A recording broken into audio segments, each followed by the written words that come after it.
Can you believe it's almost been a year since I upped my life and moved to Sweden? I moved here for work and I didn't know much about Swedish culture beforehand.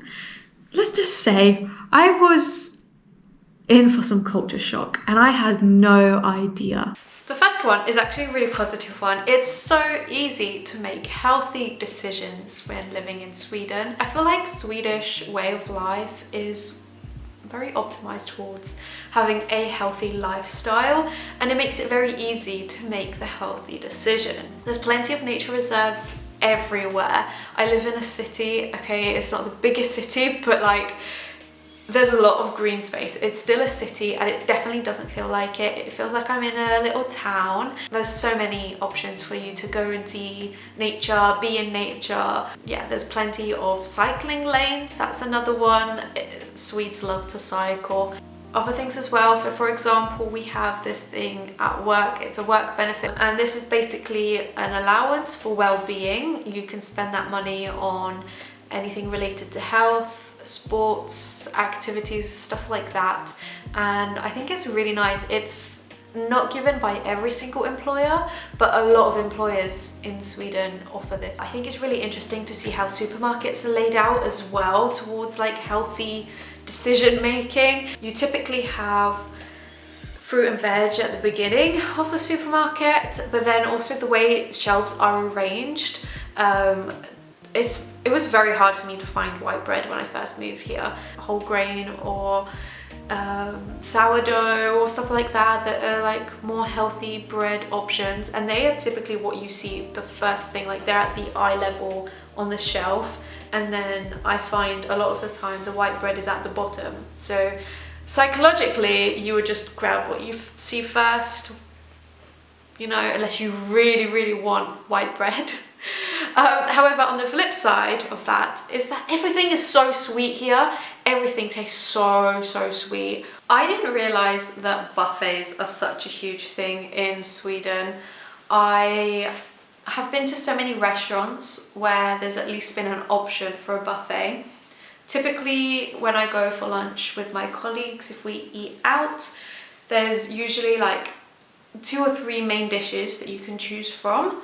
And then you get that, and then you have like a buffet of sides that you can have with it. Usually there's like soup, there's salad, there's other bits and pieces, there's bread, and just smaller bits that you can have with your food. A lot of the time what I've noticed is that there's an option for a buffet, or you can order something off the menu. But you have the option there for like a buffet. And this is like so new to me, it's such a new concept. On the topic of food, I've noticed they have like these half sandwiches. Like it's the bottom slice, some toppings, and no top slice. It's so strange to me. An area of a lot of culture shock for me was the public transport system here. So I love the public transport system in Sweden. I hear a lot of Swedes complain about it, mostly because of delays and cancellations. First of all, to all my Swedish friends, you don't know how good you have it. Yes, there's delays. Yes, it can be unreliable sometimes.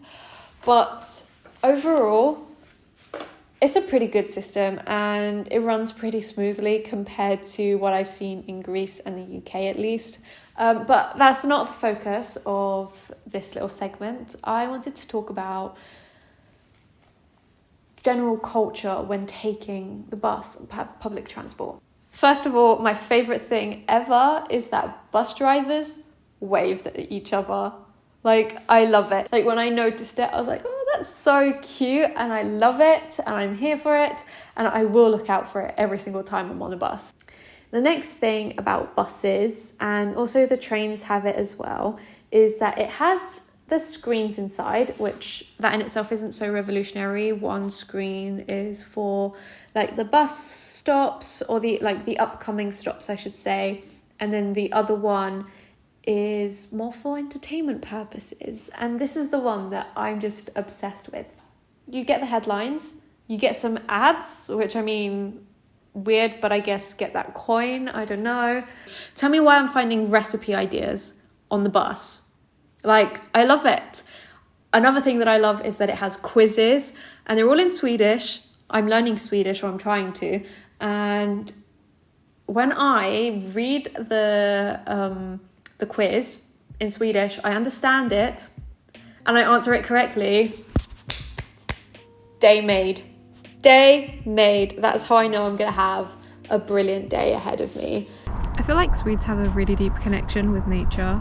There's lots of green spaces even in big cities, and that is so nice, especially for me coming from like a tiny small place, which is the definition of like countryside.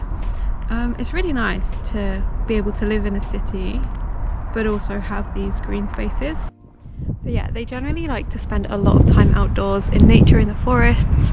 I just love that. I admire that so much. So I feel like I just mentioned physical activity and a lot of healthy habits.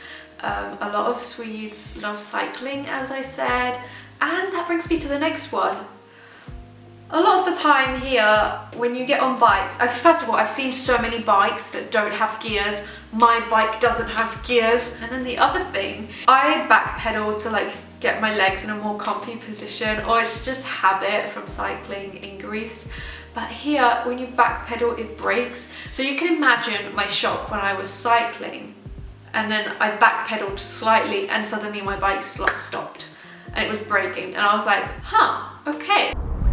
Also, I'm pretty sure Swedes are literally invincible. It doesn't matter what the weather is like, they will manage to get outside to do some sort of outdoor activity. And I admire that so much. For me, it's quite unnatural to be outside when the weather is not nice. I kind of want to be like, instantly cancel all plans, cancelled today, I'm staying indoors if the weather is bad. But here, even if it's like snowing, if there's ice everywhere, if I look outside my window, I bet you that I will see someone running or walking, having fun. I don't know, I just love that. As they like to say, there is no bad weather, just bad clothes. A huge difference between Sweden or Swedish culture and British culture and Greek culture is how comfortable everyone is with their body, and specifically with nudity. So this feels like even uncomfortable for me to speak about. I feel like maybe this is more of a Northern European thing. In England and the UK, everyone of course is very private about their bodies. I've never been in a situation where people are comfortably walking around with no clothes on. Or in any sort of situation with people walking around with no clothes on. In Greece, I have been like in changing rooms, in gyms, for example. However, in Greece, body shaming and commenting on other people's bodies is a huge part of the culture. I hate it. It gave me a lot of self-image issues growing up. I had a lot of issues with my relationship with my body, which is really sad. I just don't understand why we tear people down for their bodies, and it's not even done, I don't think a lot of the time, or most of the time, it's not even done with bad intentions, but it has such a huge impact on your self-esteem, your self-image, and it's so damaging. So why do we keep doing this to ourselves? Anyway, here in Sweden, I've noticed that people are a lot more comfortable with their bodies, and they just, it's like very neutral towards your body. And I love that. Another big part of the culture here is to go to like bathhouses. I don't really know how to explain it, but like go to the sauna, go to the hot tub, and you don't wear any clothes there. You're not supposed to wear like bikinis or like swimwear clothes whatsoever.